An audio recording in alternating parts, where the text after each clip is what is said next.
Shirley, ano ba tong ginagawa mo? Ginagawa ko to para mabuhay. Love, ano ba nangyayari sa'yo? Bibilang ako ng 3. 1, 2. Mahal na mahal kita, Shirley. Bakit mo ba ako ginaganito? Pues ako, hindi kita mahal. Hindi kita minahal. Ginagamit lang kita. Pero ngayon, wala ka nang silbi sa'kin. Sel, hindi ka ba naaawa sa'kin? Kita mo naman ang kalagayan ko. Maawa? Bakit? Naawa ka ba sa'kin nung ginagatasan mong kapatid ko para sa bisyo mo? Naawa ka ba sa'kin nung pinagmukha mo akong tanga? Hindi naman, diba? So bakit kita kaaawaan? Taon 2010, Bulacan. Galit na napamura si Maricel sa bunsong kapatid na si Anthony dahil nalaman niya na 3 araw lamang pumasok sa eskwela ang kapatid sa loob ng linggong yon. Ano ka ba naman, Anthony? Kung hindi pa ako pinatawag ng advisor mo, hindi ko malalaman ang mga kagaguhan mo. Ganito ka na lang ba talaga, ha? Paulit-ulit na lang ba to? Wala ka bang plano para sa kinabukasan mo? Binibigay ko naman lahat ng kailangan mo sa eskwela. Nakaupo lamang ang binata at abala sa kanyang cellphone. Tila pinapalabas lang nito sa kabilang tenga ang lahat ng litanya na kanyang naririnig. Ano ba, Anthony? Kinakausap kita. Yan ang nakukuha mo sa pagsama-sama sa mga barkada mong mga bad influence. Ano? Sagot! Ano bang gusto mong sabihin ko, te? Wala naman akong kwenta para sa inyo, di ba? Puro sermon na nga lang ang inaabot ko araw-araw eh. Sino bang matutuwa sa mga pinagagagawa mo, ha? Ang baba na nga ng grades mo, nagka-cutting classes ka pa. At malaman-laman ko pang hindi ka pala pumapasok. Sakit ka lang talaga sa ulo. Hindi ka naman si mama. Kung makasta ka dyan, parang ikaw nanay ko. Aba, natural lang na maging ganito ako sa'yo dahil ako nagpapaaral sa'yo. Kung gusto mo matuwa ako, magtino ka. Hindi kita pinapalamon para maging pabigat. Naging madilim ang anyo ni Anthony sa patuloy na paninermon ni Maricel. Sa inis ay padubog siyang tumayo at mabilis na naglakad palabas ng bahay. Hoy, Anthony! Hindi pa ako tapos! Bumalik ka! Lecheng kapatid naman to, oo! Buisit talaga! Ganoon palagi ang nagiging senaryo kapag nag-uusap ang magkapatid. Hindi niya makausap na maayos si Anthony dahil kapag nagsisimula na siya magsermon ay umaalis na yun kaagad. Minsan lang silang magkita dahil palagi siyang abala sa pagtatrabaho bilang teller sa isang bangko. Para kay Maricel, sakit lamang sa ulo si Anthony. Pero anong magagawa niya? 2 na lamang sila na naiwan sa kanilang pamilya dahil sabay na namatay sa isang aksidente ang kanilang mga magulang. Nung mga sandaling yon, napabuntong hininga na lamang ang dalaga. Ma, Pa, bakit niyo pa kasi kami iniwan? Kung nandito lang sana kayo, hindi ako namumroblema ng ganito. Samantala, pagkaalis ng bahay ay dumiretso kaagad si Anthony sa bahay ng kanyang kaibigan na si Marlon. Oh, ano nangyari sa'yo? Ba't nakasimangot ka dyan? Ano pa nga ba? Nagpang-abot na naman kami ng magaling kong ate. Kaya ayun, parang nabasag na yung eardrum ko sa kakatalak niya. Ay naku, ang mabuti pa, doon na muna tayo tumambay sa tambayan natin. Masarap maggitara doon, masarap din ang hangin. Tara na nga, para mawala tong inis ko. Magdala na rin tayo ng beer. Sige, iti-text ko muna yung tropa, baka libre din sila. Sa trabaho, matamlay na pumasok si Maricel. Napansin yon ng kanyang kaibigan na si Shirley. Maricel, nananamlay ka yata. Ay, hindi ko na talaga kayang kontrolin yung kapatid ko. Ang tigas-tigas ng ulo. Ganyan talaga mga kabataan ngayon. Akala kasi nila, nasa tama sila palagi. Ewan ko ba, Shirley? Parang hindi niya nakikita ang mga sakripisyo ko para sa kanya. Para mapag-aral siya at mabigyan ng magandang kinabukasan. Puro sakit na nga lang ng ulong sinusukli niya sa akin eh. Alam mo, Sel, kailangan lang talagang kausapin mo siya ng masinsinan. Yung bang heart-to-heart talk. Paano kami makakapag-usap ng maayos eh? Laging pabalang kung sumagot. Minsan, nagtatakip pa ng tenga. Sinong hindi high blood doon? Pero kapag barkada niyang kausap o kasama, ayun, ang lakas pa ng tawa. Enjoy na enjoy. Hindi na nga ako nakapag-boyfriend dahil mas inuuna kong atupagin ang pagtatrabaho para may makain kami. Pero wala talaga siyang utang na loob. Ay di mag-boyfriend ka para naman mag-enjoy ka rin at hindi puro problema na lang ang iniisip mo. Paano naman ako magkaka-boyfriend, Aber? Ni wala ngang naniligaw. Hindi na problema yon. Sumama ka sa akin mamayang gabi. Maghahanap tayo ng jojowain. Ano? Ano? Maghahunting tayo, Maricel. Akong bahala sa'yo. Pagsapit ng uwian, dumiretso na sila sa galaan. Nagpunta sila sa isang disco bar. Uminom at sumayaw si Maricel at pakiramdam niya ay nabawasan ang mabigat na dinadala sa kanyang dibdib. Ang saya-saya pala dito. Sinabi mo pa. Kung alam ko lang na mag-e-enjoy ako sa ganitong lugar, di sana nun ko pa ginawa. Don't worry, dadalasan natin ang pagpunta dito para mag-enjoy ka. Maya-maya pa, may lumapit na dalawang lalaki sa kanila. Nakipagkilala ang mga yon at nag-ayang sumayaw na malugod naman nilang pinaunlakan. Habang nasa gitna ng dance floor, nakita ni Maricel na naglalaplapan na si Shirley at ang kapareha nito. Napangiwi siya sa kanyang nasaksihan. Patuloy pa rin siya sa pagsayaw, ngunit napansin niya na naging malikot ang kamay ng lalaking kanyang kapareha. Pilit noong hinahapit ang kanyang bewang at pilit na pinapadikit siya sa katawan noon. Tinulak niya ang lalaki pero hinipuan siya nito at pilit na nilalapit ang muka nito sa kanya. Nang hindi niya na matagalan, umigkas ang malutong niyang sampal sa muka ng lalaki. Galit naman na napamura yun. Bastos! Nakita ni Shirley ang nangyari at kaagad siyang hinila nito sa isang sulok. Maricel, okay ka lang? Ano nangyari? Bastos hinipuan ba naman ako ng walang hiyang yon? Umalis na nga lang tayo dito. Tara na! Nang makalabas sa disco bar, nanggagalaiti pa rin si Maricel. Sana hindi mo na lang siya sinampal, Maricel. Anong gusto mo? Hayaan ko lang na bastusin niya ako? Paano ka magkaka-boyfriend yan kung ganyan ka umasta? Masyado kang ganun ka ba humanap ng boyfriend, Shirley? Hindi matino ang mga lalaking ganun ang galawan. One night stand lang ang hanap nun. Mas mabuti pang umuwi na lang tayo. O kung gusto mong bumalik sa loob, ayos lang na mag-isa lang ako mag-aabang ng sasakyan. Sayang, mukhang nag-enjoy ka pa naman sana makipaglaplapan doon. Oy, uwi na tayo. Huwag ka na magalit. Alam mo, feel ko na si Anthony ngayon. Kaya hindi kayo nagkakasundo kasi stricta ka masyado. Ano nga naman, pumayag na lang ako kahit hindi ko gusto, na kahit alam ko mapapasama ako. Never ako mapagsasamantalahan ng iba, lalo pat hindi ko type. Kung type mo pala yung lalaki, okay lang na hipuan ka at halikan? Hoy, syempre hindi. Kailangan niya muna akong ligawan. Anong tingin mo sa akin? Kagaya mo na kahit kanino na lang pumapatol? Ay, grabe ka sa akin. Alam mo kung hindi lang kita friend, nagtampo na ako sa'yo. Mas mabuti na yung prank ka, Shirley. Saka, ngayon ka pa ba magtatampo? Ilang taon mo na akong kilalang ganito. Kaya nga, umuwi na nga lang tayo. Baka kung saan na naman mapunta yung paglilitanya mo. Pagdating sa bahay, mainit pa rin ang ulo ni Maricel. 11:30 na ng gabi. Akala niya natutulog na si Anthony sa silid nito. Ngunit biglang nagbukas ang pintuan sa main door ng kanilang bahay at pumasok ang kanyang kapatid na pasuray-suray sa paglalakad. Saan ka galing? Sa mga barkada ko, sa mga taong tunay na nagmamahal sa akin. Lasing ka? Hoy, Anthony, hindi ako nagpapakahirap magtrabaho para lang makita ka sa ganyang ayos. Ang lakas ng loob mong umuwi ritong lasing. Wala naman nag-uubliga sa'yo magtrabaho para sa akin Ang kapal talaga ng mukha mo. Baka nakakalimutan mong ako nagpapakain sa'yo. Diyan ka lang magaling Ang manumbat. Sige pa, saktan mo pa ako. Sige pa, mabuti pa dun sa mga barkada ko, tinatrato akong tao. Ikaw, anong tingin mo sa akin? Walang silbi. Pinapalabas mo mas gusto mo pang sumama sa mga barkada mong wala namang magandang maidudulot sa'yo. Sige, dun ka sa kanila. Tingnan lang natin kung mabibigay nila mga pangangailangan mo.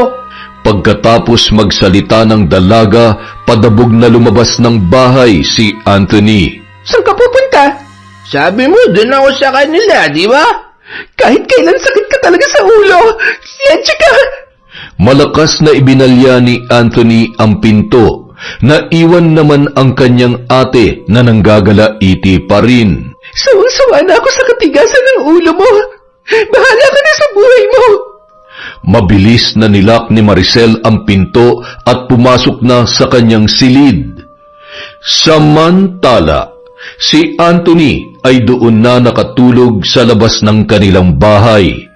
Tila wala lang sa binata ang lamig sa paligid dahil sa kanyang kalasingan.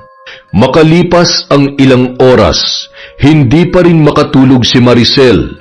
Kahit naiinis sa kapatid sa pagsagot-sagot nito sa kanya, ay nag-aalala pa rin siya kay Anthony.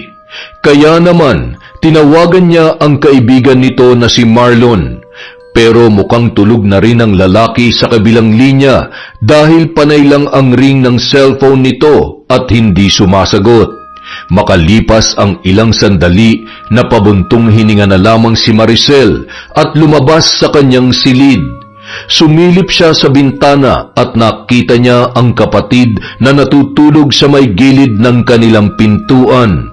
Nakabaluktot yun at naghihilik pa. Tila nawala naman ang pag-aalala sa dibdib ng dalaga. Hindi niya na nilapitan pa si Anthony. Sapat na nakita niya yon. Ay, ano bang gagawin ko para magtino ka, Anthony? Isang araw, nalaman na lang ni Maricel ang biglaang pag-resign ng kanyang kaibigan na si Shirley. Nais niya magtanong dito kung bakit umalis sa trabaho ngunit hindi na niya makontak ang kanyang kaibigan. Kilala si Maricel sa trabaho bilang isang istrikta at masungit. Wala siyang ka-close doon maliban kay Shirley. Yun lang kasi ang nakakasabay sa kanyang mood.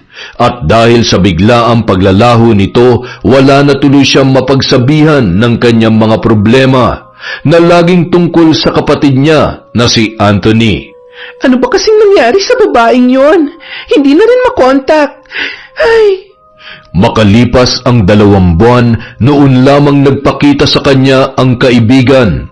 Nagulat pa siya nang makita yon sa labas ng kanilang bahay. Shirley, ikaw ba yan? Oo naman. Aba, 2 buwan lang tayong hindi nagkita, hindi mo na ako nakikilala. Nakakatampo naman. Halika, pasok. Kumusta ka ng babae ka, ha? Alam mo, makukurot kita sa singit. Malaki ang kasalanan mo sa akin. Nagyakapan pa ang dalawa bago pumasok sa loob ng bahay. Saan ka ba nagpunta at ngayon ka lang nagpakita? Bakit umalis ka sa trabaho? Hindi mo man lang ipinalam sa akin, tapos hindi ka pa makontak. Ano ba nangyari sa'yo, ha? Dahan-dahan lang, mahina ang kalaban. Alam mo, pakainin mo kaya muna ako. Hindi pa kasi ako naghahapunan eh. Ikukwento ko lahat na nangyari sa akin, basta busog ang sikmura ko. Kaagad namang ipinaghanda ni Maricel ang kanyang kaibigan. Habang kumakain, pinagmasdan niyong mabuti ni Maricel. Nangayayat si Shirley, lumalim ang mata at maputla na rin ang balat.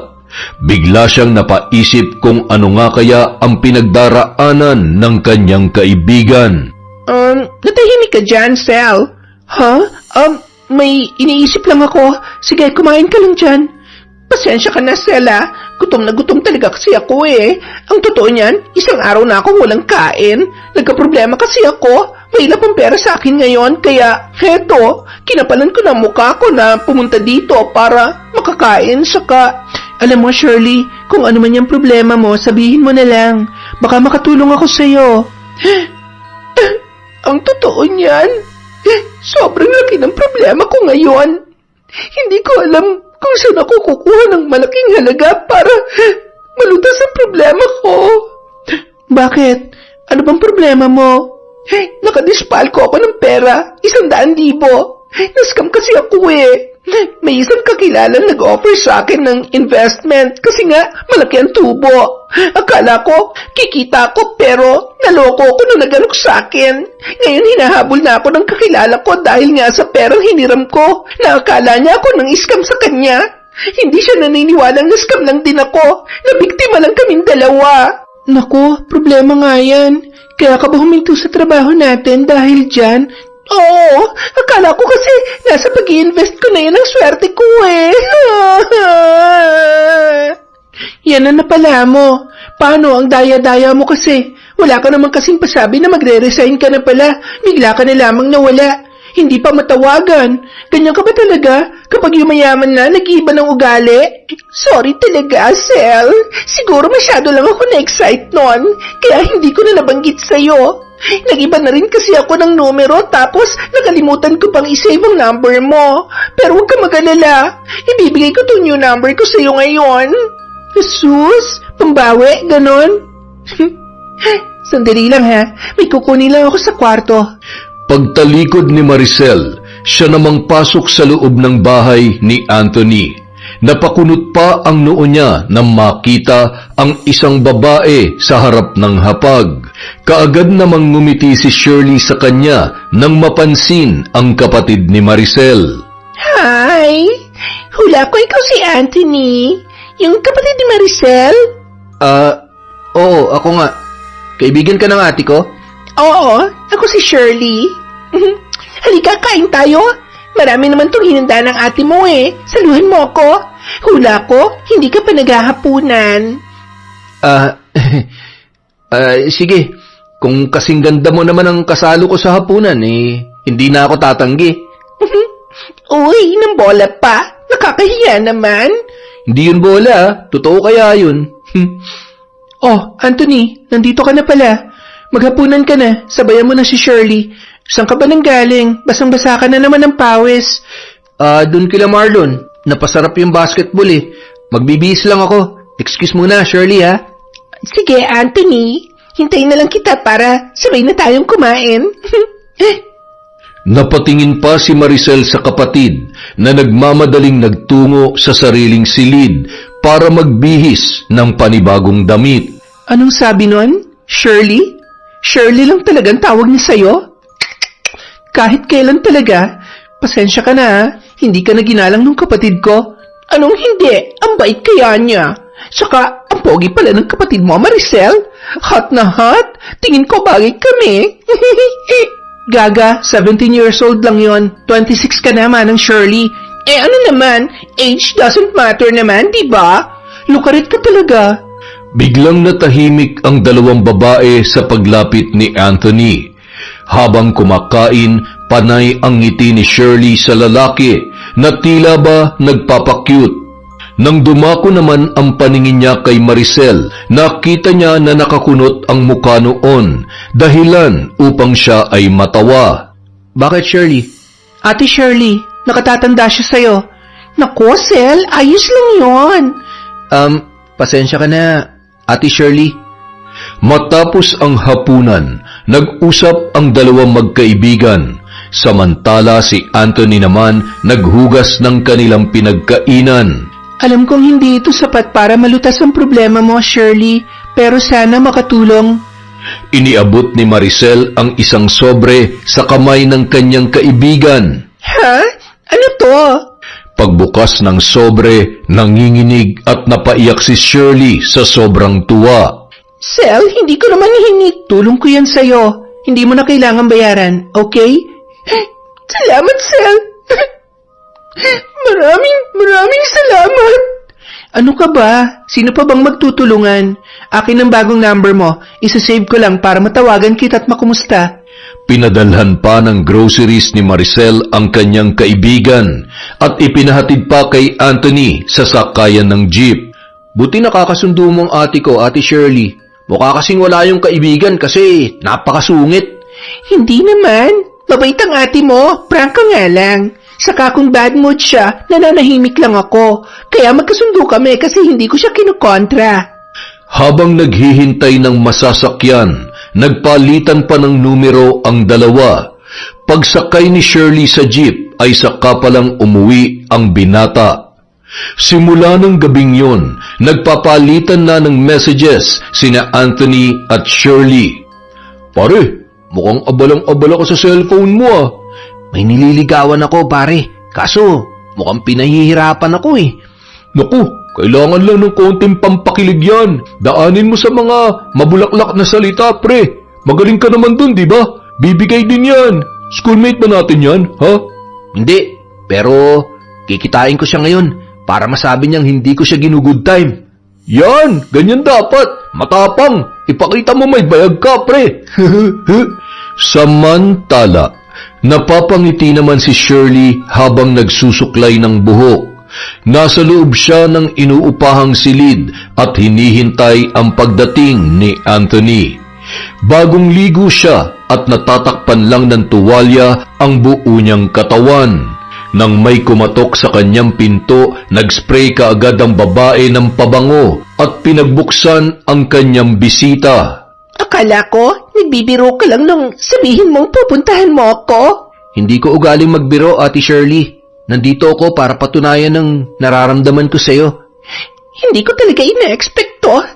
Nadatnan mo patuloy ako na ganito ang ayos. Pasensya ka na. Sige, magbihis ka na muna dun sa loob. Buksan mo na lang ulit ang pinto kapag tapos ka na. Pasok ka na. Nakakahiya naman kung paghihintayin pa kita dyan. Hinila ni Shirley ang kamay ng binata. Pagkapasok nito ay kaagad siyang nag-lock ng kanyang pintuan. Anthony, totoo ba talagang gusto mo ko? Oo naman, Ate Shirley. Huwag mo na akong tawaging ate. Feeling ko kasi ang tanda-tanda ko na kapag naririnig ko yan mula sa iyo eh. Anthony, kung papayag ba ako dyan sa panliligaw mo, gagawin mo ba lahat ng gusto ko? Oo naman, Shirley. Basta't kaya ko, gagawin ko. Promise ko sa iyo yan. Napangiti ng malapad si Shirley sa sinabi ng binata. Mabilis niyang kinalas ang tuwalya sa kanyang katawan at inihulog yon sa sahig. Kaya mo ba akong paligayahin? Hindi lang ngayon kundi sa lahat ng pagkakataon? Biglang natigilan si Anthony sa ginawa ni Shirley. Hindi niya akalain na gagawin yon ng babae. Ilang beses siyang napalunok habang titig na titig sa katawan ng kanyang kaharap. Anthony, ano na? Hinihintay ko ang sagot mo. Lumapit pa si Shirley sa lalaki. Tila gahibla na lamang ang kanilang pagitan. Ramdam niya ang mabilis na pagtibok ng puso ng lalaki. Nang sunod-sunod na tumango si Anthony, ay napangiti si Shirley at kaagad na ginawaran ng mainit na halik sa labi ang binata. At doon na nagsimula ang mainit na tagpo sa pagitan ng dalawa. Nang araw na yon, naging magnobyo na sina Anthony at Shirley. Ngunit kailangan nila yung ilihim sa kanilang mga kakilala dahil ayaw ni Shirley na malaman yon ni Maricel. Alam mo, love, mabait naman yung ate mo. Kailangan mo lang siyang sundin. Huwag mo siyang kontrahin sa mga gusto niya dahil para naman yun sa ikabubuti mo. Mahal na mahal ka kaya ng ate mo. Hindi mo lang yun nakikita kasi nagre-rebelde ka.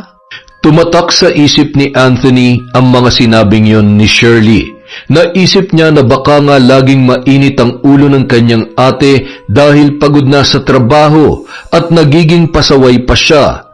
Marami pa ang sinabi ni Shirley sa kanya tungkol sa mga hinaing ng kanyang ate Maricel. Lagi siyang pinapaalalahanan ni Shirley na magsumikap na mag-aral dahil yon ang makapagpapasaya sa kanyang ate. Naging inspirasyon ng binata ang kanyang nobya. Araw-araw na siyang pumapasok sa eskwela. Hindi na rin siya gaanong sumasama sa mga lakad ng kanyang mga kabarkada. Uy pre, may liga sa kabilang lungsod. Sumama ka naman sa amin. Baka nakakalimutan mo na kami. Nako pre, hindi ako pwede. May lakad kasi kami ng girlfriend ko. Mukhang tinamaan ka na talaga sa girlfriend mong yan ah. Pinagpalit mo na agad kami sa kanya. Nakakatampo ka naman. Ano ka ba naman pre? Kaibigan niyo pa rin naman ako. Alam mo namang first time ko magka-girlfriend, di ba? Pagbigyan mo na ako. Teka, kailan mo ba ipapakilala sa amin yung love of your life na yan, ha? Hindi pa namin siya namimit, ha? Makikilala niyo rin siya. Sa ngayon kasi, hindi ko pa siya pwedeng ipangalandakan sa inyo eh. Mahihain kasi yun. Asus, in love ka na talaga. Sige, mauna na ako. Di ka ba talaga pwede? Hindi nga, kulit mo naman eh. Sige na. Sa paglipas ng mga araw, napansin ni Maricel na nagsisipag na sa pag-aaral ang kanyang kapatid. Hindi na rin yon ginagabi ng uwi katulad ng dati. Napaisip siya kung bakit mukhang may pagbabago kay Anthony, kaya isang umaga kinausap niya yon. Hoy, may sakit ka ba? Wala naman, te. Nag-away ba kayo ni Marlon? Huh? Hindi naman. Bakit? Napansin ko lang kasi na kapag wala kang pasok, dito ka lang nagkukulong sa bahay. Kaya naisip ko baka may away kayo ng mga tropa mo. Mas gusto ko na kasing tumambay ngayon dito sa bahay, te. Magpapakabait na rin ako.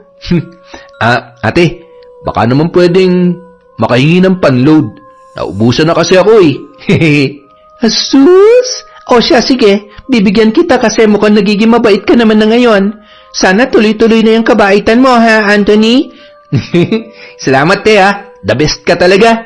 Asus! Nang bola pa? O, heto na ang panload mo. Aalis na ako. Dumaan pa ang mga araw. Mukhang patuloy ang pagpapakabait ni Anthony sa kanyang kapatid. Natutuwa naman ang dalaga sa nakikitang pagbabago nito. Magandang araw po, Ate Maricel. Nandiyan po ba si Anthony? Wala, hindi ba kayo magkasama? Sabi kasi niya may lakad siya eh. Akala ko ikaw ang kasama niya. Naku, ate, madalang na nga kami magkita eh. Yayayain ko kasi sana siya ngayon sa birthday ng isang tropa namin. Ganun ba? Ano naman kaya ang pinagkakaabalahan ng kaibigan mong yon, Marlon? Panigurado, kasama niya ngayon yung jowa niya. Jowa? Si Anthony may jowa? Hindi ko yata alam yan ah. Taga saan daw yun? Ay teka, anong jowa ba yan? Babae ba o lalaki? Siyempre po, babae. Aba, malay ko ba kung bakla? Babae po, saka hindi naman po pumapatol si Anthony sa mga bakla. Nandidiri kaya yun. Ah, so taga saan yun? Maganda? Mabait? Magalang? Naku ate, yan ang hindi ko masasagot. Hindi pa kasi namin yun nakikita eh. Ayaw pa ipakilala ni Anthony kasi nga, mahihain daw. Ewan ko ba sa kaibigan kong yun? Mukhang tinamaan po talaga sa babae eh. Hindi na nga siya sumasabay sa mga trip namin ngayon eh. Simula nung maging sila. Kung ganoon, mabuti naman. Kung sino man ang babaeng yon, nagpapasalamat ako sa kanya kasi naituwid niya si Anthony. Hindi na siya sakit sa ulo ko ngayon, nakakaiwas pa siya sa pagbabarkada. Grabe ka naman, Ate Maricel. Para mo namang sinasabi na bad influence kami kay Anthony. Oy, ikaw may sabi niyan ha, hindi ako Marlon. Napakamot ulo na lamang ang binata, sabay nagpaalam ng umalis. Samantala, nasa inuupahang silid ni Shirley si Anthony. Masaya nilang pinagsasaluhan ang init ng kanilang mga nag-aalab na damdamin. Love, isang buwan na rin tong relasyon natin at masaya ako na dumating ka sa buhay ko. Masayang masaya rin ako, love. Love, pwede ba akong humiling sa'yo? Pasensya ka na ha, pero gipit na gipit talaga ako ngayon eh. Ano yun, love? Sabihin mo lang, gagawin ko ng paraan. Ano kasi eh, hindi ko pa nababayaran yung upa dito. Baka naman pwedeng ikaw na muna magbayad. Ibabalik ko na lang sa'yo kapag sumahod na ako. Walang problema, love. May konting ipon naman ako. Ako nang bahala. Saka, wag mo nang bayaran yun. Dalawa naman tayong nakikinabang sa kwartong to eh, di ba? Thank you, love. Hulog ka talaga ng langit sa akin. Huwag ka mag-alala. Paliligayahin kita buong maghapon ngayong araw. Ako lang ang bahalang gumalaw. Simula nung araw na yun, kung ano-ano na ang hinihiling ni Shirley sa binata na pinagbibigyan naman nito ng buong puso. Tulad ng masasarap na pagkain at mga bagong damit, hanggang sa naubos na ang ipon ni Anthony. Love, mukhang sira na tong cellphone ko. Lagi na lang nagahang. Tingnan mo nga, oh. Ha? Patingin nga. Ipaayos na lang natin to, love. Ipaayos? Naku, love, paano kung isang linggo lang tumagal ang pagkakaayos tapos masisira na naman ulit? Ano kaya kung ibili mo na lang ako ng bago, love? Naku, ubos na yung ipon ko, love eh. Hindi na magkakasya yung allowance ko pambili ng bago mong cellphone. Love naman, nandiyan naman yung ate mo eh. Sure ako na pagbibigyan ka nun kapag humingi ka ng pera sa kanya. Kung hindi sa akin, hindi ka magmumukha mabait sa paningin niya, diba? Sige, love. Susubukan ko. Thank you, love. Alam mo namang hindi ako mapakali kapag hindi kita nakakausap bago ako matulog sa gabi at paggising ko sa umaga. Kailangan marinig ko naman ang boses mo para maibsan ang pagkamiss ko. Kaya hindi talaga pwedeng wala akong cellphone. Kinabukasan, maagang gumising si Anthony para maghanda ng almusal nilang magkapatid. Kagabi niya pa iniensayo ang kanyang mga sasabihin sa kanyang ate. Good morning, ate. Good morning. Oh, ang aga mo yatang nagising. Siyempre, dahil aasikasuhin kita ngayon. Nakahanda ng almusal mo, ate. Aba, himala. Ano nakain mo ngayon, Anthony? Wala naman. Bakit? Hindi na ba pwedeng alagaan ko yung pinakamaganda kong ate? Sus, ng bola pa. Ano bang niluto mong ulam? Adobong pusit, yung paborito mo. Aba, mukhang masarap pa. Amoy pa lang. Ang bango-bango na. Oh, dali na. Kain na tayo. Oh, tikman mo na, ate. Ano, masarap ba? In fairness, masarap. Ate, may sasabihin sana ako sa iyo eh. Ano naman yon?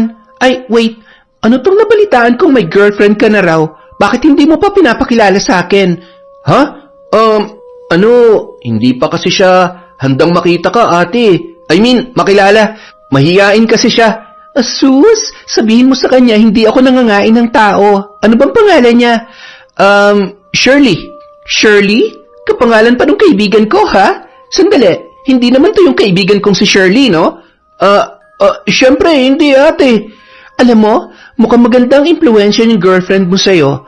Tingnan mo, tumaas ang grades mo ngayon, tapos hindi ka na ginagabi ng uwi, hindi ka na rin naglalasing. In short, napabuti ka.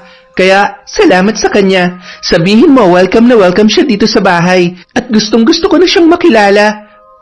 Sige, ate. Makakarating sa kanya. Siya nga pala, ate. Sira na kasi yung cellphone ko eh. Baka naman pwedeng ibili mo ako ng bago. Kaya mo ako pinaghanda ng almusal dahil dyan sa cellphone na yan. Halata ba, ate? Hindi naman masyado. Kailan mo gustong bumili ng bagong cellphone?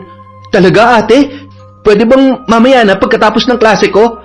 Okay, ikaw ang bahala. Mamaya ibibigay ko sa yung pera. Maraming salamat, ate, ha. The best ka talaga. Basta lagi kang magpapakabait. Ibibigay ni ate ang lahat ng gusto mo. Basta, yung kaya lang ng bulsa natin. Mahigpit na niyakap ni Anthony ang kanyang ate. Si Maricel naman masayang-masaya sa ginawa ng kanyang bunsong kapatid. Samantala, nung break time, naisipang tawagan ni Maricel ang kanyang kaibigan. Ikinwento niya rito ang nararamdamang saya dahil sa pagiging mabait ni Anthony. Hello, Sel. Napatawag ka? Kumusta ka na? Ikaw, kumusta? Hindi ka na nagpapakita sa akin, ha? Ano ba? Nakikiliti ako, Randy. Mamaya na. Kita mo naman may kausap ako eh. Wait ka lang dyan, ha? Ano? Ito talagang babaeng to? Ang landi-landi mo, Shirley. Mamaya na nga lang ako tatawag. Mukhang may milagro ka na naman ginagawa dyan eh. Nakakaistorbo lang ako. Okay lang, Sel. Makakapaghintay naman tong boyfriend kong si Randy. Oh, napatawag ka. May problema ba? May tutulong ba ako? Wala naman akong problema. Sure ka ha? Naayos ka lang na magtelebabad ngayon. Oo naman, basta ikaw. Oh, anong kwento? Isushare ko lang tungkol kay Anthony. Alam mo ba, hindi na siya sakit sa ulo ngayon. Yung tinik na dating pasan-pasan ko, wala na ngayon. Ang laki talaga ng pinagbago ng kapatid ko. Wow, masaya ako marinig yan, Sel. Ano daw ang nagpabago sa kanya? Babae. Babae? You mean, babae si Anthony? Ay, bakla pala? Gaga, hindi. Yung girlfriend niya. Kapangalan mo pa nga eh, Shirley. Malaki talagang pasasalamat ko sa babaeng yon nang dahil sa kanya, nagtino ang kapatid ko. Napatino niya ang swail na si Anthony. Gusto ko na nga siya makilala eh, kaso sabi naman ng kapatid ko, nahihiya daw. Baka natatakot din, Sel. Ano yan? Hindi mo pa siya nakikita pero botong-boto ka na sa kanya? Sino ba naman ang hindi matutuwa sa ginagawa niya, diba? Basta, wish ko lang na hindi sila maghiwalay ni Anthony. Nakakabuti siya para sa kapatid ko. Naku, masaya ako malaman yan, friend. Ikaw naman, mag-boyfriend ka na din para kiligin naman yung mga buto mo. At para din may kaharutan ka na gaya ko. Ang landi mo talaga. Ibababa ko na para matuloy na yung kalandian mo. Bye, Shirley. Pagkababa ng tawag, hinarap ni Shirley ang bitin na si Randy. Talagang pinaghintay mo pa ako dahil lang sa tawag na yon? Ano ka ba? Kailangan kong sagutin yon para naman malaman ko kung nagtagumpay yung plano ko. So? Yes na yes, Randy. Gusto niya ako para sa kapatid niya. At mahal na mahal naman ako ni Anthony. Siguradong ibibigay ni Anthony ang lahat para sa akin dahil suportado siya ng kapatid niya. Ibig bang sabihin yan? Oo, kaya don't worry. Ako nang bahala. Katawan ko lang naman ang puhunan, kaya sige na. Pagsawaan mo ng katawan ko.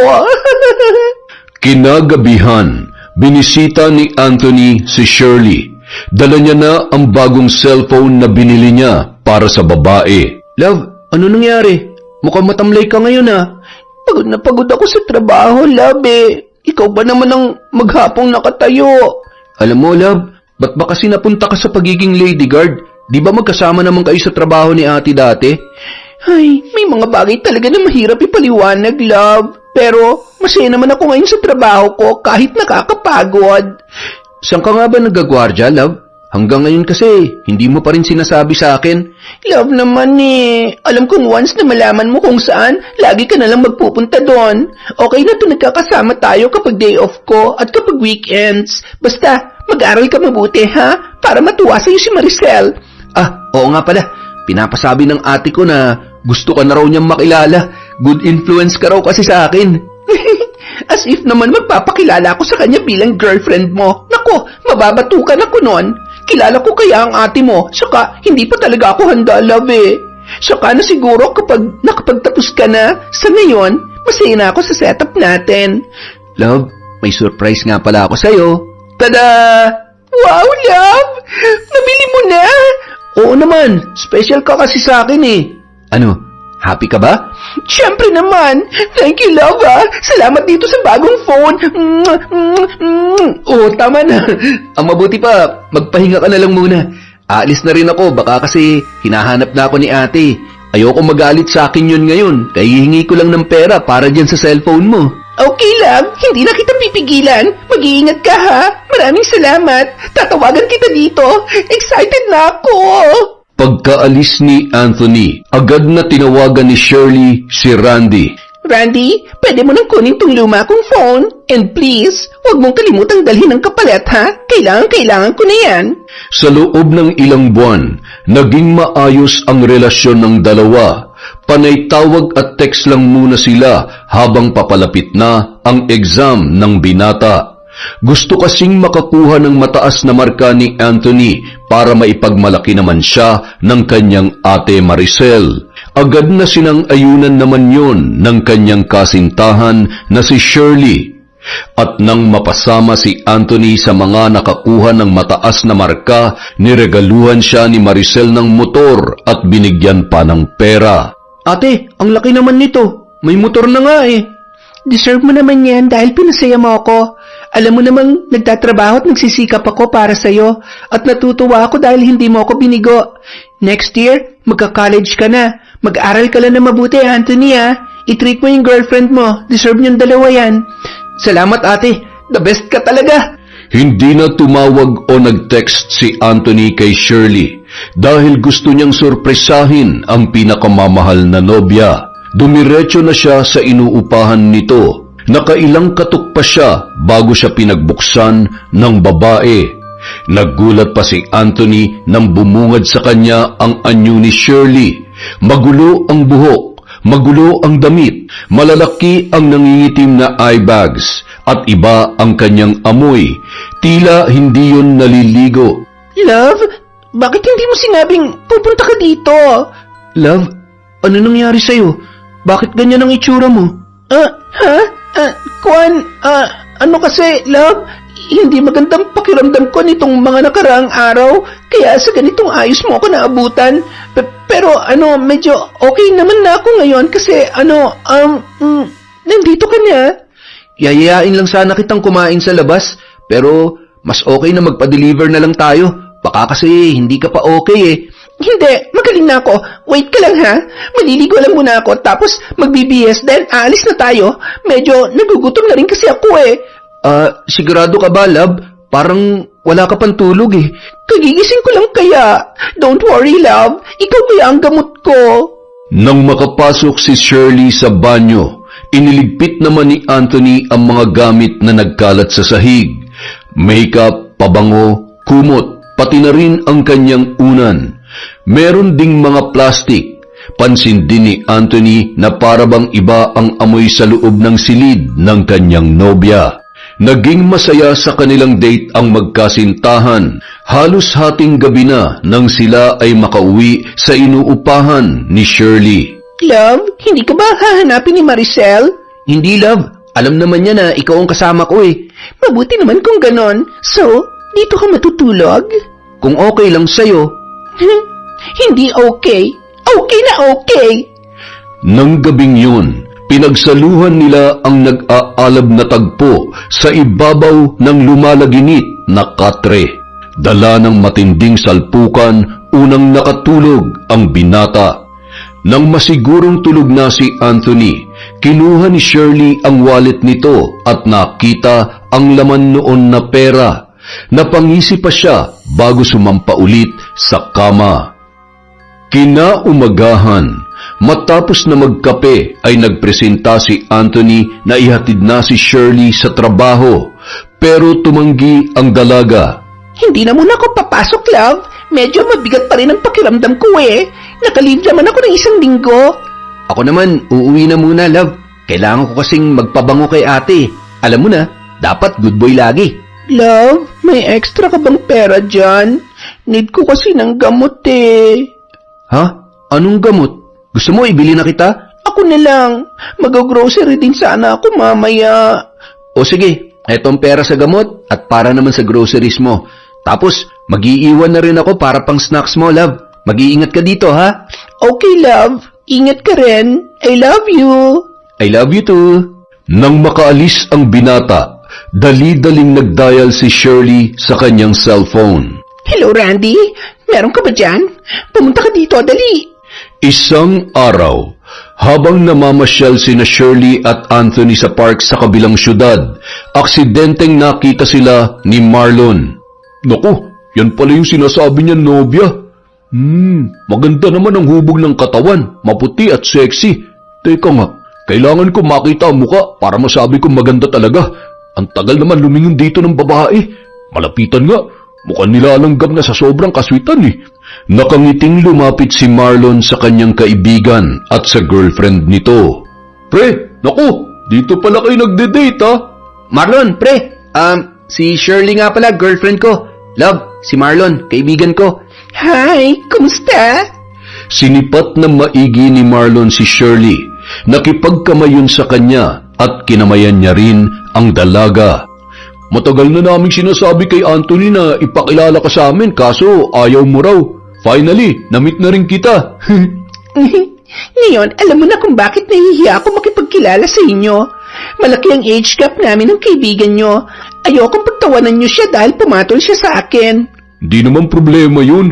Saka sino ba naman ako para pintasan ng babaeng mahal ng kaibigan ko? Kung saan siya masaya, susuportahan ko siya. Hindi naman gaano malaki ang agwat ng edad nyo ah. Yung iba nga, parang nanay na nila yung mga jowa nila eh. Pero proud pa rin sila. Ganyan naman talagang pagmamahal, hindi ba? Dapat binabandera. Yan nga ang eksaktong sinabi ko kay Shirley, pare. Pero siya tong masyadong nag-overthink. Ang importante, nagmamahalan kayong dalawa. Huwag nyo nang alalahanin ang mga sinasabi ng iba kung meron man. O sige na, mauna na ako. Mag-enjoy kayo, ha? Pre, makikiusap lang sana ako sa'yo. Huwag mo na sanang banggitin kay ate yan tungkol dito. Ako na lang ang magsasabi sa kanya. Alam mo naman ang ugali nun. O sige, pre, walang problema. Ilang linggo pa ang lumipas nang magbakasyon si Marlon sa kanyang tiyahin sa kabilang lunsod. Tita Mirna, ano po bang ganap dyan sa bahay ng kapitbahay nyo? Hindi ako nakatulog kagabi sa mga ugong ng nagsisidatingan ng mga sasakyan. May mga motor pa. Ay, yan nga ang pinoproblema namin ng tito mo. Hindi naman sila maingay sa loob, kaso nakakabulahaw talaga ang ugong ng mga sasakyan. Ewan ko ba kung anong ginagawa ng mga nagpupunta dyan? Yung iba ay naabutan na ng sikat ng araw. Pwede nyo naman sigurong ipatawag sa barangay. Nakakaistorbo po kasi sila eh. Alam mo kasi Marlon, natatakot kami magsumbong dahil may kapit yan sa malalaking tao. Ayoko may mangyari masama sa pamilya ko dahil sa pakikialam namin sa kanila. Po, ano pong ibig niyong sabihin? Atin-atin lang to ha. Huwag na huwag mo ipagsasabi sa iba. Yan kasing si Randy. Tulak yan. Malakas ang kapit niyan. Ano pong tulak? Nagbebenta yan ng ipinagbabawal na gamot. Yung mga nagpupunta dyan sa bahay niya, mga parokyano niya yan. Oras na magsumbong kami, tiyak na malalagay sa alanganin ang buhay namin. Mabuti pang magpakabingi at bulag na lamang kami kaysa matigok. Naku, delikado po pala talaga, tita. Baka may mga pulis pang kasanggayan eh. Isang araw, habang nagdidilig ng halaman, may isang sasakyan ang natanaw ni Marlon na pumarada sa labas ng bahay ni Randy. Pagkababa ng isang sexing babae ay kaagad na nilapitan yon ni Randy at hinalikan sa labi. Pumulupot naman kaagad ang mga braso ng babae sa matipunong pangangatawan ng binata. Napatigil si Marlon sa ginagawa at tiningnan mabuti ang babae. Marlon, huwag ka na masyadong tumitig sa kanila. Baka kung ano pang isipin ng mga yan. Ah, nandyan pala kayo, tita. Tita, sino po yung babae? Kaano-ano po yan ng Randy? Isa yun sa mga chicks ni Randy. Dati nagtatrabaho sa bangko, kaso mukhang nalulong sa droga kaya kumakapit na lang kay Randy ngayon para makakuha ng libre. Bakit? Kilala mo ba yung si Shirley? Ah, hindi po tita. Ngayon ko lang po nakita yan. Nang makauwi si Marlon sa kanilang lunsod, hindi na siya nagdalawang isip na bisitahin ang kaibigan na si Anthony. O pre, mabuti naman at dumalaw ka. Kumusta ang bakasyon mo? Mabuti naman, pre. Oh, eto, pasalubong ko. Baka kasi sabihin mo, hindi na kita naalala eh. Nga pala, kumusta naman kayo ng girlfriend mo? Okay naman. Hindi nga lang kami nagkikita lagi kasi masyado siyang busy sa trabaho niya.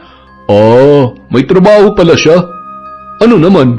Lady guard siya, pre. Pero proud pa rin ako kasi marangal ang trabaho niya. Pre, gaano mo kamahal yung jowa mo? Mahal na mahal. Sa kanya na nga umiikot ang mundo ko eh. Gaano mo ba siya kakilala? Tatapatin na kita, pre ha. Nakita ko kasi siya sa Santa Elena nung isang araw. Ha? Paano mo naman siya makikita doon, pre? Eh, nagtatrabaho yun. Araw-araw ko naman siya nakakausap sa cellphone at wala siyang sinabi na nagpunta siya sa Santa Elena. Ayoko makialam sa relasyon niyo, pre, pero ginagago ka lang ng jowa mo. May kinakalantari siyang iba, pre. Marlon naman, bakit mo naman sinasabi yan? Kung naiinis ka sa kanya dahil hindi na ako nakakasama sa mga lakad natin, wag mo naman siyang siraan, pre. Nagsasabi ako ng totoo, pre. Inuuto ka lang niya. Ang mabuti pa, hiwalayan mo na siya. Ha? Gago ka pala eh. Nagpunta ka lang ba dito para siraan si Shirley? Pues hindi ako naniniwala sa'yo. Ang mabuti pa, umalis ka na. Wala akong magagawa kung ayaw mo maniwala, pre. Nagmamalasakit lang ako sa'yo dahil kaibigan kita. Pagsapit ng hapon, tinawagan ni Anthony ang kanyang kasintahan. Kaya lamang hindi niya makontak si Shirley. Nagpadala na lamang siya ng mensahe at sinabing dadalaw siya sa tinutuluyan nito pagsapit ng gabi. Pero wala man lamang siyang nakuhang reply mula sa kanyang nobya. Ilang oras siya naghintay sa inuupahan noon, ngunit hindi umuwi si Shirley. Hating gabi na nang lisanin yun ng binata. Pagsapit ng umaga, napansin ni Maricel na mukhang mainit ang ulo ng kanyang bunsong kapatid. May problema ba, Anthony? Wala naman ate. Talaga? Alam mo, kilala kita. Pag ganyang nakalukot ang mukha mo at nakabusangot, sigurado may problema ka. Sabihin mo na, ano ba yon? Si Marlon kasi may sinabing hindi maganda tungkol sa girlfriend ko eh. Nakakainis lang. Gusto kong tanungin yung girlfriend ko kung totoo. Kaso, hindi naman nagre-reply. Tinawagan ko, pero hindi naman makontak.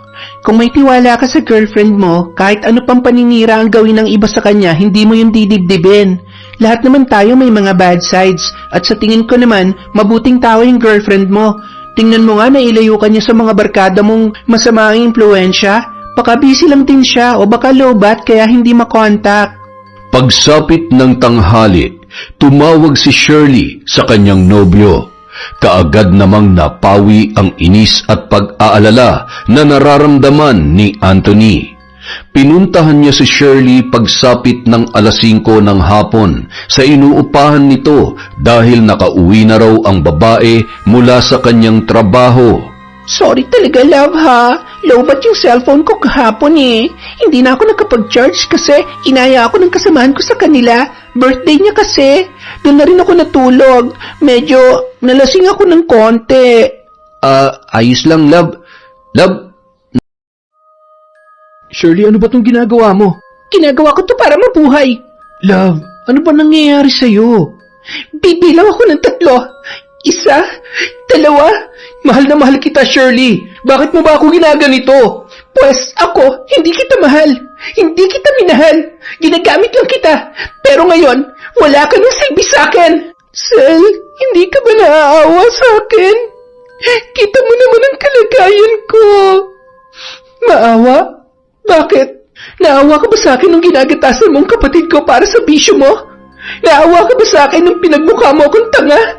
Hindi naman, diba? So bakit kita kaaawaan? Taon 2010, Bulacan. Galit na napamura si Maricel sa bunsong kapatid na si Anthony dahil nalaman niya na 3 araw lamang pumasok sa eskwela ang kapatid sa loob ng linggong yon. Ano ka ba naman, Anthony? Kung hindi pa ako pinatawag ng advisor mo, hindi ko malalaman ang mga kagaguhan mo. Ganito ka na lang ba talaga, ha? Paulit-ulit na lang ba to? Wala ka bang plano para sa kinabukasan mo? Binibigay ko naman lahat ng kailangan mo sa eskwela. Nakaupo lamang ang binata at abala sa kanyang cellphone. Tila pinapalabas lang nito sa kabilang tenga ang lahat ng litanya na kanyang naririnig. Ano ba, Anthony? Kinakausap kita. Yan ang nakukuha mo sa pagsama-sama sa mga barkada mong mga bad influence. Ano? Sagot! Ano bang gusto mong sabihin ko, te? Wala naman akong kwenta para sa inyo, di ba? Puro sermon na nga lang ang inaabot ko araw-araw eh. Sino bang matutuwa sa mga pinagagagawa mo, ha? Ang baba na nga ng grades mo, nagka-cutting classes ka pa. At malaman-laman ko pang hindi ka pala pumapasok. Sakit ka lang talaga sa ulo. Hindi ka naman si mama. Kung makasta ka dyan, parang ikaw nanay ko. Aba, natural lang na maging ganito ako sa'yo dahil ako nagpapaaral sa'yo. Kung gusto mo matuwa ako, magtino ka. Hindi kita pinapalamon para maging pabigat. Naging madilim ang anyo ni Anthony sa patuloy na paninermon ni Maricel. Sa inis ay padubog siyang tumayo at mabilis na naglakad palabas ng bahay. Hoy, Anthony! Hindi pa ako tapos! Bumalik ka! Lecheng kapatid naman to, oo! Buisit talaga! Ganoon palagi ang nagiging senaryo kapag nag-uusap ang magkapatid. Hindi niya makausap na maayos si Anthony dahil kapag nagsisimula na siya magsermon ay umaalis na yun kaagad. Minsan lang silang magkita dahil palagi siyang abala sa pagtatrabaho bilang teller sa isang bangko. Para kay Maricel, sakit lamang sa ulo si Anthony. Pero anong magagawa niya? 2 na lamang sila na naiwan sa kanilang pamilya dahil sabay na namatay sa isang aksidente ang kanilang mga magulang. Nung mga sandaling yon, napabuntong hininga na lamang ang dalaga. Ma, Pa, bakit niyo pa kasi kami iniwan? Kung nandito lang sana kayo, hindi ako namumroblema ng ganito. Samantala, pagkaalis ng bahay ay dumiretso kaagad si Anthony sa bahay ng kanyang kaibigan na si Marlon. Oh, ano nangyari sa'yo? Ba't nakasimangot ka dyan? Ano pa nga ba? Nagpang-abot na naman kami ng magaling kong ate. Kaya ayun, parang nabasag na yung eardrum ko sa kakatalak niya. Ay naku, ang mabuti pa, doon na muna tayo tumambay sa tambayan natin. Masarap maggitara doon, masarap din ang hangin. Tara na nga, para mawala tong inis ko. Magdala na rin tayo ng beer. Sige, iti-text ko muna yung tropa, baka libre din sila. Sa trabaho, matamlay na pumasok si Maricel. Napansin yon ng kanyang kaibigan na si Shirley. Maricel, nananamlay ka yata. Ay, hindi ko na talaga kayang kontrolin yung kapatid ko. Ang tigas-tigas ng ulo. Ganyan talaga mga kabataan ngayon. Akala kasi nila, nasa tama sila palagi. Ewan ko ba, Shirley? Parang hindi niya nakikita ang mga sakripisyo ko para sa kanya. Para mapag-aral siya at mabigyan ng magandang kinabukasan. Puro sakit na nga lang ng ulong sinusukli niya sa akin eh. Alam mo, Sel, kailangan lang talagang kausapin mo siya ng masinsinan. Yung bang heart-to-heart talk. Paano kami makakapag-usap ng maayos eh? Laging pabalang kung sumagot. Minsan, nagtatakip pa ng tenga. Sinong hindi ma-high blood doon? Pero kapag barkada niyang kausap o kasama, ayun, ang lakas pa ng tawa. Enjoy na enjoy. Hindi na nga ako nakapag-boyfriend dahil mas inuuna kong atupagin ang pagtatrabaho para may makain kami. Pero wala talaga siyang utang na loob. Ay di mag-boyfriend ka para naman mag-enjoy ka rin at hindi puro problema na lang ang iniisip mo. Paano naman ako magkaka-boyfriend, Aber? Ni wala ngang naniligaw. Hindi na problema yon. Sumama ka sa akin mamayang gabi. Maghahanap tayo ng jojowain. Ano? Ano? Maghahunting tayo, Maricel. Akong bahala sa'yo. Pagsapit ng uwian, dumiretso na sila sa galaan. Nagpunta sila sa isang disco bar. Uminom at sumayaw si Maricel at pakiramdam niya ay nabawasan ang mabigat na dinadala sa kanyang dibdib. Ang saya-saya pala dito. Sinabi mo pa. Kung alam ko lang na mag-e-enjoy ako sa ganitong lugar, di sana nun ko pa ginawa. Don't worry, dadalasan natin ang pagpunta dito para mag-enjoy ka. Maya-maya pa, may lumapit na dalawang lalaki sa kanila. Nakipagkilala ang mga yon at nag-ayang sumayaw na malugod naman nilang pinaunlakan.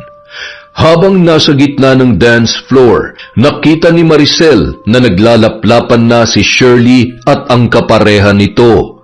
Napangiwi siya sa kanyang nasaksihan. Patuloy pa rin siya sa pagsayaw, ngunit napansin niya na naging malikot ang kamay ng lalaking kanyang kapareha. Pilit noong hinahapit ang kanyang bewang at pilit na pinapadikit siya sa katawan noon. Tinulak niya ang lalaki pero hinipuan siya nito at pilit na nilalapit ang muka nito sa kanya. Nang hindi niya na matagalan, umigkas ang malutong niyang sampal sa muka ng lalaki. Galit naman na napamura yun. Bastos! Nakita ni Shirley ang nangyari at kaagad siyang hinila nito sa isang sulok. Maricel, okay ka lang? Ano nangyari? Bastos eh. Hinipuan ba naman ako ng walang hiyang yon? Umalis na nga lang tayo dito. Tara na! Nang makalabas sa disco bar, nanggagalaiti pa rin si Maricel. Sana hindi mo na lang siya sinampal, Maricel. Anong gusto mo? Hayaan ko lang na bastusin niya ako? Paano ka magkaka-boyfriend yan kung ganyan ka umasta? Masyado kang ganun ka ba humanap ng boyfriend, Shirley? Hindi matino ang mga lalaking ganun ang galawan. One night stand lang ang hanap nun. Mas mabuti pang umuwi na lang tayo. O kung gusto mong bumalik sa loob, ayos lang na mag-isa lang ako mag-aabang ng sasakyan. Sayang, mukhang nag-enjoy ka pa naman sana makipaglaplapan doon. Oy, uwi na tayo. Huwag ka na magalit. Alam mo, feel ko na si Anthony ngayon. Kaya hindi kayo nagkakasundo kasi ano, stricta ka masyado. Alam nga naman, pumayag na lang ako kahit hindi ko gusto. Na kahit alam ko mapapasama ako. Never ako mapagsasamantalahan ng iba, lalo pat hindi ko type. Kung type mo pala yung lalaki, okay lang na hipuan ka at halikan? Hoy, syempre hindi. Kailangan niya muna akong ligawan. Anong tingin mo sa akin? Kagaya mo na kahit kanino na lang pumapatol? Ay, grabe ka sa akin. Alam mo kung hindi lang kita friend, nagtampo na ako sa'yo.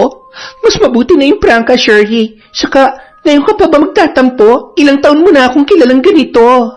Kaya nga, umuwi na nga lang tayo. Baka kung saan na naman mapunta yung paglilitanya mo.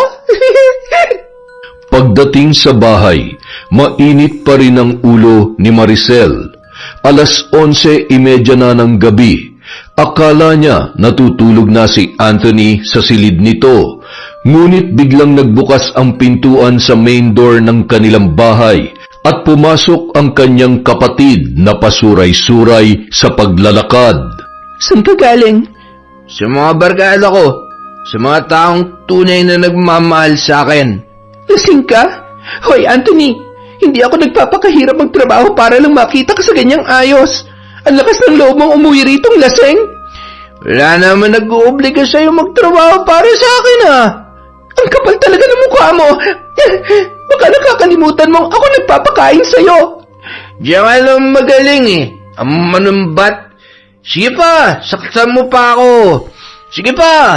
Mabuti pa dun sa mga barkada ko, tinatrato akong tao. Ikaw, anong tingin mo sa akin? Walang silbi. Pinapalabas mo mas gusto mo pang sumama sa mga barkada mong wala namang magandang maidudulot sa'yo? Sige, dun ka sa kanila. Tingnan lang natin kung mabibigay nila ang mga pangangailangan mo. Pagkatapos magsalita ng dalaga, padabog na lumabas ng bahay si Anthony. Saan ka pupunta? Sabi mo, dun ako sa kanila, di ba? Kahit kailan sakit ka talaga sa ulo. Leche ka! Malakas na ibinalya ni Anthony ang pinto. Naiwan naman ang kanyang ate na nanggagalaiti pa rin. Sawang-sawa na ako sa katigasan ng ulo mo. Bahala ka na sa buhay mo. Mabilis na nilak ni Maricel ang pinto at pumasok na sa kanyang silid. Samantala, si Anthony ay doon na nakatulog sa labas ng kanilang bahay. Tila wala lang sa binata ang lamig sa paligid dahil sa kanyang kalasingan. Makalipas ang ilang oras, hindi pa rin makatulog si Maricel. Kahit naiinis sa kapatid sa pagsagot-sagot nito sa kanya, ay nag-aalala pa rin siya kay Anthony. Kaya naman, tinawagan niya ang kaibigan nito na si Marlon. Pero mukhang tulog na rin ang lalaki sa kabilang linya dahil panay lang ang ring ng cellphone nito at hindi sumasagot. Makalipas ang ilang sandali, napabuntong hininga na lamang si Maricel at lumabas sa kanyang silid. Sumilip siya sa bintana at nakita niya ang kapatid na natutulog sa may gilid ng kanilang pintuan. Nakabaluktot yun at naghihilik pa. Tila nawala naman ang pag-aalala sa dibdib ng dalaga. Hindi niya na nilapitan pa si Anthony. Sapat na nakita niya yon. Ay, ano bang gagawin ko para magtino ka, Anthony? Isang araw, nalaman na lang ni Maricel ang biglaang pag-resign ng kanyang kaibigan na si Shirley. Nais niya magtanong dito kung bakit umalis sa trabaho ngunit hindi na niya makontak ang kanyang kaibigan. Kilala si Maricel sa trabaho bilang isang istrikta at masungit. Wala siyang ka-close doon maliban kay Shirley. Yun lang kasi ang nakakasabay sa kanyang mood. At dahil sa biglaang paglalaho nito, wala na tuloy siyang mapagsabihan ng kanyang mga problema na laging tungkol sa kapatid niya na si Anthony. Ano ba kasing nangyari sa babaeng yon? Hindi na rin makontak. Ay... Makalipas ang 2 buwan, noon lamang nagpakita sa kanya ang kaibigan. Nagulat pa siya nang makita yon sa labas ng kanilang bahay. Shirley, ikaw ba yan? Oo naman. Aba, 2 buwan lang tayong hindi nagkita, hindi mo na ako nakikilala. Nakakatampo naman. Halika, pasok. Kumusta ka ng babae ka, ha? Alam mo, makukurot kita sa singit. Malaki ang kasalanan mo sa akin. Nagyakapan pa ang dalawa bago pumasok sa loob ng bahay. Saan ka ba nagpunta at ngayon ka lang nagpakita? Bakit umalis ka sa trabaho? Hindi mo man lang ipinalam sa akin, tapos hindi ka pa makontak. Ano ba nangyari sa'yo, ha? Dahan-dahan lang, mahina ang kalaban. Alam mo, pakainin mo kaya muna ako. Hindi pa kasi ako naghahapunan eh. Ikukwento ko lahat na nangyari sa akin, basta busog ang sikmura ko. Kaagad namang ipinaghanda ni Maricel ang kanyang kaibigan. Habang kumakain, pinagmasdan niyong mabuti ni Maricel. Nangayayat si Shirley, lumalim ang mata at maputla na rin ang balat.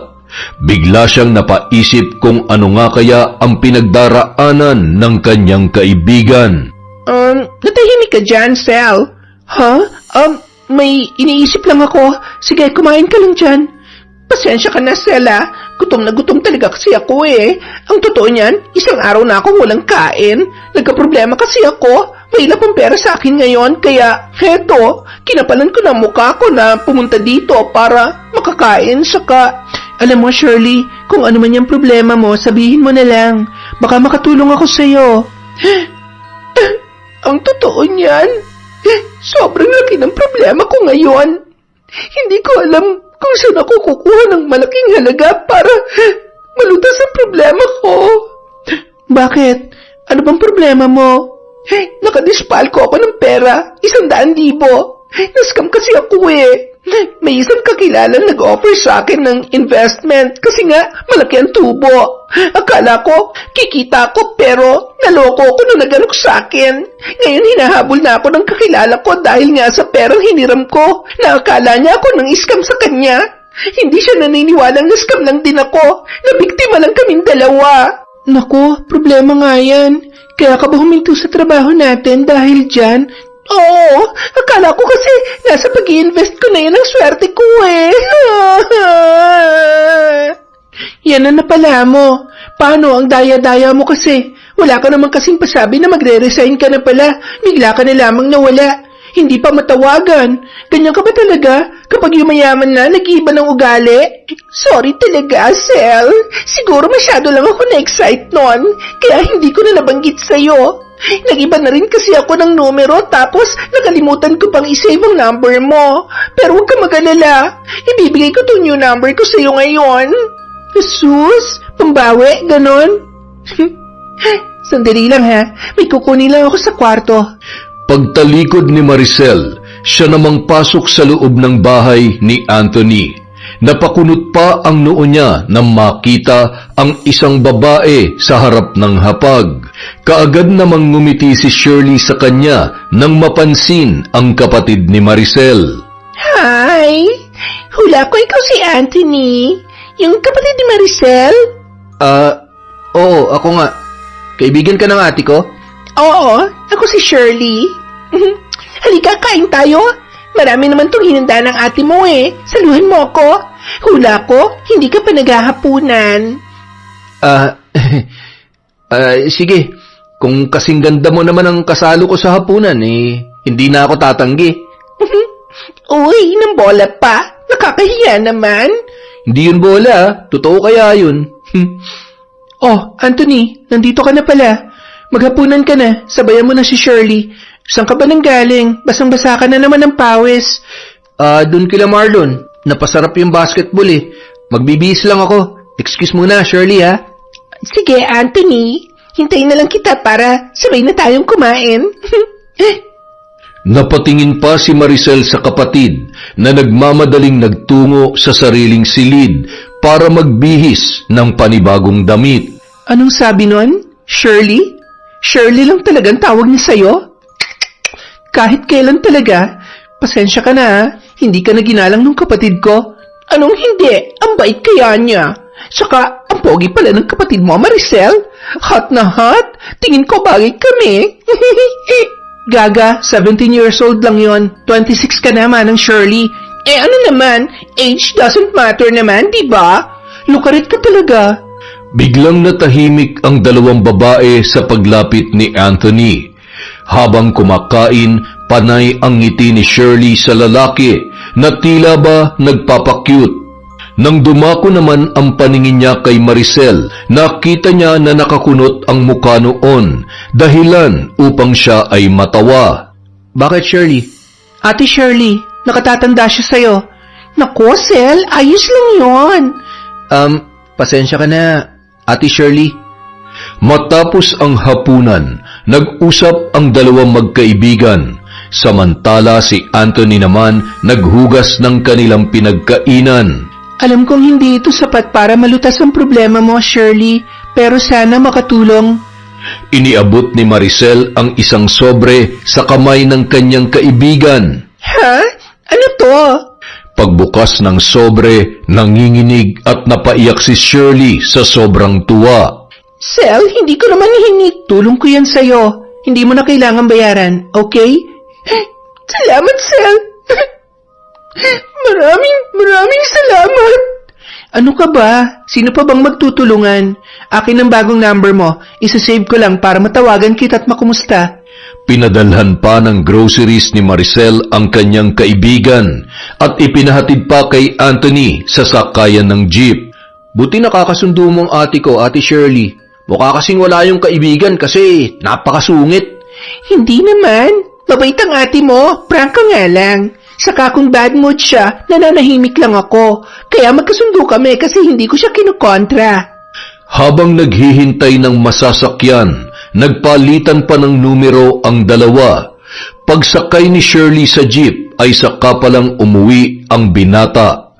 Simula ng gabing yon, nagpapalitan na ng messages sina Anthony at Shirley. Pare, mukhang abalang-abala ka sa cellphone mo ah. May nililigawan ako, pare. Kaso, mukhang pinahihirapan ako eh. Naku, kailangan lang ng konting pampakilig yan. Daanin mo sa mga mabulaklak na salita, pre. Magaling ka naman dun, di ba? Bibigay din yan. Schoolmate ba natin yan, ha? Hindi, pero kikitain ko siya ngayon para masabi niyang hindi ko siya ginugood time. Yan, ganyan dapat. Matapang. Ipakita mo may bayag ka, pre. Samantala, napapangiti naman si Shirley habang nagsusuklay ng buhok. Nasa loob siya ng inuupahang silid at hinihintay ang pagdating ni Anthony. Bagong ligo siya at natatakpan lang ng tuwalya ang buo niyang katawan. Nang may kumatok sa kanyang pinto, nagspray kaagad ang babae ng pabango at pinagbuksan ang kanyang bisita. Akala ko, nagbibiro ka lang nung sabihin mong pupuntahan mo ako. Hindi ko ugaling magbiro, Ate Shirley. Nandito ako para patunayan ng nararamdaman ko sa'yo. Hindi ko talaga ina-expect to. Nadatnan mo patuloy ako na ganito ang ayos. Ah, pasensya ka na. Sige, magbihis ka na muna dun sa loob. Buksan mo na lang ulit ang pinto kapag tapos ka na. Pasok ka na. Nakakahiya naman kung paghihintayin pa kita dyan. Hinila ni Shirley ang kamay ng binata. Pagkapasok nito ay kaagad siyang naglock ng kanyang pintuan. Anthony, totoo ba talagang gusto mo ako? Oo naman, Ate Shirley. Huwag mo na akong tawaging ate. Feeling ko kasi ang tanda-tanda ko na kapag naririnig ko yan mula sa iyo eh. Anthony, kung papayag ba ako dyan sa panliligaw mo, gagawin mo ba lahat ng gusto ko? Oo naman, Shirley. Basta't kaya ko, gagawin ko. Promise ko sa iyo yan. Napangiti ng malapad si Shirley sa sinabi ng binata. Mabilis niyang kinalas ang tuwalya sa kanyang katawan at inihulog yon sa sahig. Kaya mo ba akong paligayahin? Hindi lang ngayon, kundi sa lahat ng pagkakataon?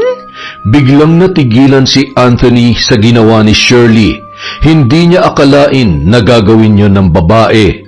Ilang beses siyang napalunok habang titig na titig sa katawan ng kanyang kaharap. Anthony, ano na? Hinihintay ko ang sagot mo. Lumapit pa si Shirley sa lalaki. Tila gahibla na lamang ang kanilang pagitan. Ramdam niya ang mabilis na pagtibok ng puso ng lalaki. Nang sunod-sunod na tumango si Anthony, ay napangiti si Shirley at kaagad na ginawaran ng mainit na halik sa labi ang binata. At doon na nagsimula ang mainit na tagpo sa pagitan ng dalawa. Nang araw na yon, naging magnobyo na sina Anthony at Shirley. Ngunit kailangan nila yung ilihim sa kanilang mga kakilala dahil ayaw ni Shirley na malaman yon ni Maricel. Alam mo, love, mabait naman yung ate mo. Kailangan mo lang siyang sundin. Huwag mo siyang kontrahin sa mga gusto niya dahil para naman yun sa ikabubuti mo. Mahal na mahal ka kaya ng ate mo. Hindi mo lang yun nakikita kasi nagre-rebelde ka. Tumatak sa isip ni Anthony ang mga sinabing yon ni Shirley.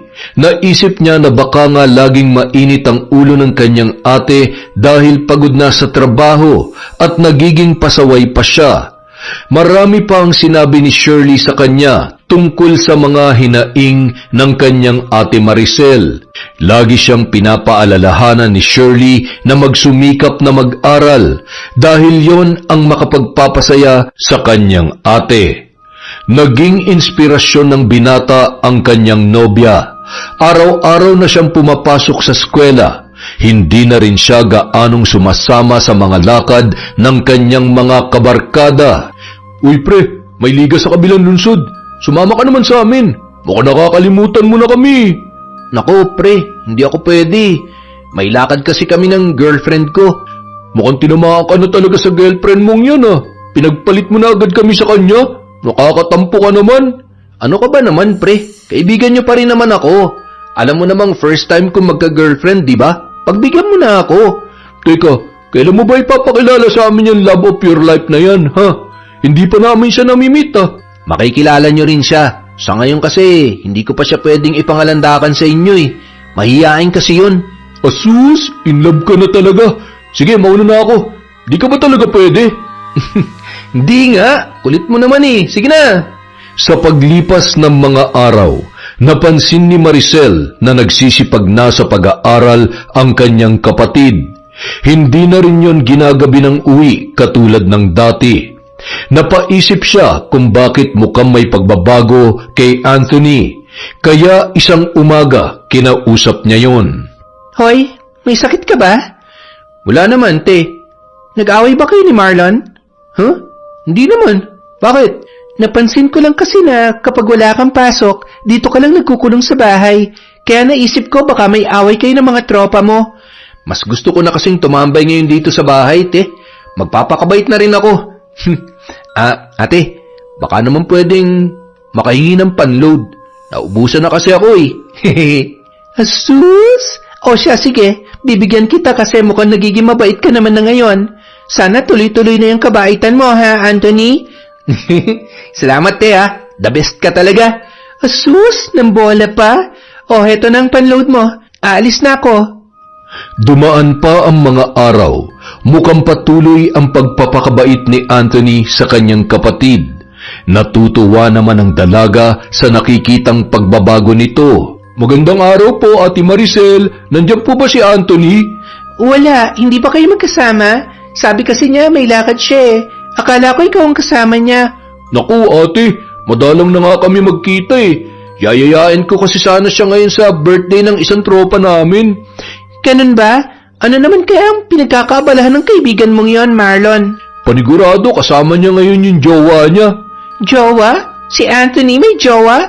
Hindi ko yata alam yan ah. Taga saan daw yun? Ay teka, anong jowa ba yan? Babae ba o lalaki? Siyempre po, babae. Aba, malay ko ba kung bakla? Babae po, saka hindi naman po pumapatol si Anthony sa mga bakla. Nandidiri kaya yun. Ah, so taga saan yun? Maganda? Mabait? Magalang? Naku ate, yan ang hindi ko masasagot. Hindi pa kasi namin yun nakikita eh. Ayaw pa ipakilala ni Anthony kasi nga mahihain daw. Ewan ko ba sa kaibigan kong yun? Mukhang tinamaan po talaga sa babae eh. Hindi na nga siya sumasabay sa mga trip namin ngayon eh. Simula nung maging sila. Kung ganoon, mabuti naman. Kung sino man ang babaeng yon, nagpapasalamat ako sa kanya kasi naituwid niya si Anthony. Hindi na siya sakit sa ulo ko ngayon. Nakakaiwas pa siya sa pagbabarkada. Grabe ka naman, Ate Maricel. Para mo namang sinasabi na bad influence kami kay Anthony. Oy, ikaw may sabi niyan ha, hindi ako Marlon. Napakamot ulo na lamang ang binata, sabay nagpaalam ng umalis. Samantala, nasa inuupahang silid ni Shirley si Anthony. Masaya nilang pinagsasaluhan ang init ng kanilang mga nag-aalab na damdamin. Love, isang buwan na rin tong relasyon natin at masaya ako na dumating ka sa buhay ko. Masayang masaya rin ako, love. Love, pwede ba akong humiling sa'yo? Pasensya ka na ha, pero gipit na gipit talaga ako ngayon eh. Ano yun, love? Sabihin mo lang, gagawin ko ng paraan. Ano kasi eh, hindi ko pa nababayaran yung upa dito. Baka naman pwedeng ikaw na muna magbayad. Ibabalik ko na lang sa'yo kapag sumahod na ako. Walang problema, love. May konting ipon naman ako. Ako nang bahala. Saka, wag mo nang bayaran yun. Dalawa naman tayong nakikinabang sa kwartong to eh, di ba? Thank you, love. Hulog ka talaga ng langit sa akin. Huwag ka mag-alala. Paliligayahin kita buong maghapon ngayong araw. Ako lang ang bahalang gumalaw. Simula nung araw na yun, kung ano-ano na ang hinihiling ni Shirley sa binata na pinagbibigyan naman nito ng buong puso, tulad ng masasarap na pagkain at mga bagong damit, hanggang sa naubos na ang ipon ni Anthony. Love, mukhang sira na tong cellphone ko. Lagi na lang nagahang. Tingnan mo nga, oh. Ha? Patingin nga. Ipaayos na lang natin to, love. Ipaayos? Naku, love, paano kung isang linggo lang tumagal ang pagkakaayos tapos masisira na naman ulit? Ano kaya kung ibili mo na lang ako ng bago, love? Naku, ubos na yung ipon ko, love eh. Hindi na magkakasya yung allowance ko pambili ng bago mong cellphone. Love naman, nandiyan naman yung ate mo eh. Sure ako na pagbibigyan ka nun kapag humingi ka ng pera sa kanya. Kung hindi sa akin, hindi ka magmumukha mabait sa paningin niya, diba? Sige, love. Susubukan ko. Thank you, love. Alam mo namang hindi ako mapakali kapag hindi kita nakakausap bago ako matulog sa gabi at paggising ko sa umaga. Kailangan marinig ko naman ang boses mo para maibsan ang pagkamiss ko. Kaya hindi talaga pwedeng wala akong cellphone.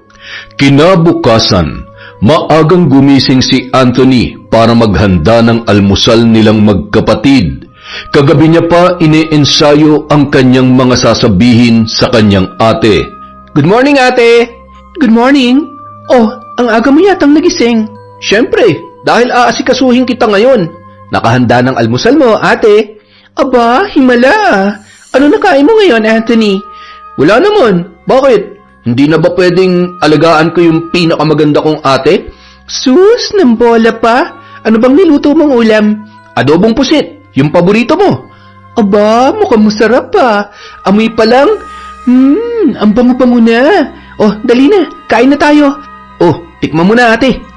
Ano, masarap ba? In fairness, masarap. Ate, may sasabihin sana ako sa iyo eh. Ano naman yon? Ay, wait. Ano tong nabalitaan kong may girlfriend ka na raw? Bakit hindi mo pa pinapakilala sa akin? Ha? Hindi pa kasi siya handang makita ka, ate. I mean, makilala. Mahiyain kasi siya. Asus, sabihin mo sa kanya hindi ako nangangain ng tao. Ano bang pangalan niya? Shirley. Shirley?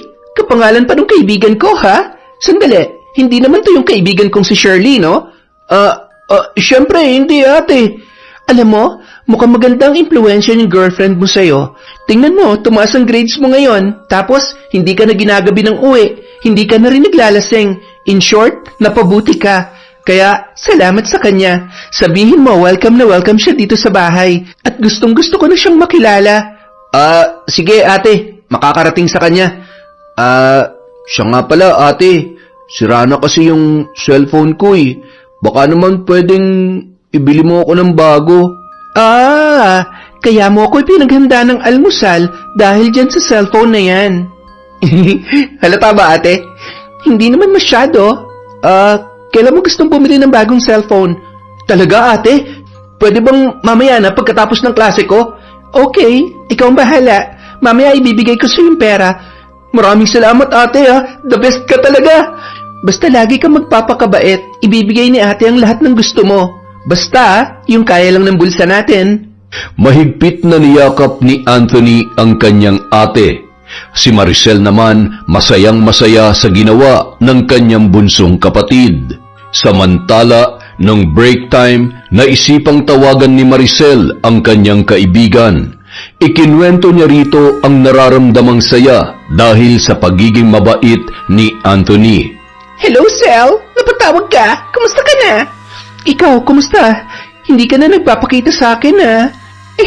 Ano ba? Nakikiliti ako, Randy. Mamaya na. Kita mo naman may kausap ako eh. Wait ka lang dyan, ha? Ano? Ito talagang babaeng to? Ang landi-landi mo, Shirley. Mamaya na nga lang ako tatawag. Mukhang may milagro ka na naman ginagawa dyan eh. Nakakaistorbo lang ako. Okay lang, Sel. Makakapaghintay naman tong boyfriend kong si Randy. Oh, napatawag ka. May problema ba? May tutulong ba ako? Wala naman akong problema. Sure ka ha? Naayos ka lang na magtelebabad ngayon. Oo naman, basta ikaw. Oh, anong kwento? Isushare ko lang tong tungkol kay Anthony. Alam mo ba, hindi na siya sakit sa ulo ngayon. Yung tinik na dating pasan-pasan ko, wala na ngayon. Ang laki talaga ng pinagbago ng kapatid ko. Wow, masaya ako marinig yan, Sel. Ano daw ang nagpabago sa kanya? Babae. Babae? You mean, babae si Anthony? Ay, bakla pala? Gaga, hindi. Yung girlfriend niya. Kapangalan mo pa nga Shirley. Malaki talagang pasasalamat ko sa babaeng yon nang dahil sa kanya, nagtino ang kapatid ko. Napatino niya ang swail na si Anthony. Gusto ko na nga siya makilala kaso sabi naman ng kapatid ko, nahihiya daw. Baka natatakot din, Sel. Ano yan? Hindi mo pa siya nakikita pero botong-boto ka na sa kanya? Sino ba naman ang hindi matutuwa sa ginagawa niya, diba? Basta, wish ko lang na hindi sila maghiwalay ni Anthony. Nakakabuti siya para sa kapatid ko. Naku, masaya ako malaman yan, friend. Ikaw naman, mag-boyfriend ka na din para kiligin naman yung mga buto mo. At para din may kaharutan ka na gaya ko. Ang landi mo talaga. Ibababa ko na para matuloy na yung kalandian mo. Bye, Shirley. Pagkababa ng tawag, hinarap ni Shirley ang bitin na si Randy. Talagang pinaghintay mo pa ako dahil lang sa tawag na yon? Ano ka ba? Kailangan kong sagutin yon para naman malaman ko kung nagtagumpay yung plano ko. So? Yes na yes, Randy. Gusto niya ako para sa kapatid niya. At mahal na mahal naman ako ni Anthony. Siguradong ibibigay ni Anthony ang lahat para sa akin dahil suportado siya ng kapatid niya. Ibig bang sabihin yan? Oo, kaya don't worry. Ako nang bahala. Katawan ko lang naman ang puhunan kaya sige na. Pagsawaan mo ng katawan ko. Kinagabihan, binisita ni Anthony si Shirley. Dala niya na ang bagong cellphone na binili niya para sa babae. Love, ano nangyari? Mukhang matamlay ka ngayon Pagod na pagod ako sa trabaho, love Ikaw ba naman ang maghapong nakatayo? Alam mo, love, ba't ba kasi napunta ka sa pagiging lady guard? Di ba magkasama naman kayo sa trabaho ni ate dati? Ay, may mga bagay talaga na mahirap ipaliwanag, love. Pero, masaya naman ako ngayon sa trabaho ko kahit nakakapagod. Saan ka nga ba nagagwardya, love? Hanggang ngayon kasi, hindi mo pa rin sinasabi sa akin. Love naman Alam kong once na malaman mo kung saan, lagi ka nalang magpupunta doon. Okay na to nagkakasama tayo kapag day off ko at kapag weekends. Basta, mag-aral ka mabuti, ha? Para matuwa sa'yo si Maricel. Oo nga pala. Pinapasabi ng ate ko na gusto ka na raw niyang makilala. Good influence ka raw kasi sa akin. As if naman magpapakilala ako sa kanya bilang girlfriend mo. Nako, mababatukan ako nun. Kilala ko kaya ang ate mo, saka hindi pa talaga ako handa, love Saka na siguro kapag nakapagtapos ka na,